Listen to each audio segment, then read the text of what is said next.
So what's the deal with word families?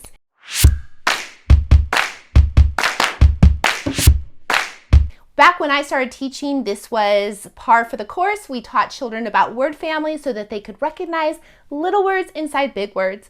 And of course, as we learn more about the development of reading, we learn different things that we need to be aware of, and we're always updating our knowledge. So one of the things that we want to understand, first of all, is what is a word family? A word family is a word that has a pattern within it. And actually, they tend to be rhyming words, right? So we might have a word like jam,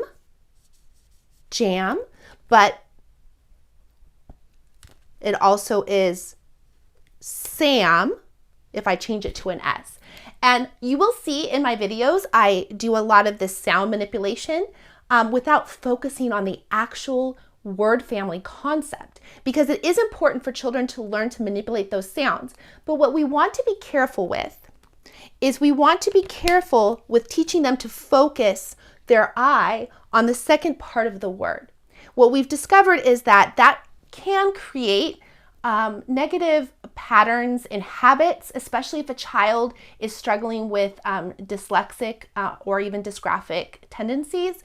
So teaching them to start at the last part of the word and recognize that segment of the word can just create some not great habits. We want to always train them to begin at the beginning of the word.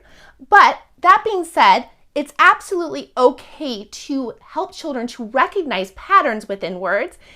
Rhyming words are an extremely important part of phonological awareness for children, that they hear those rhymes within words. And seeing patterns can help children with their reading.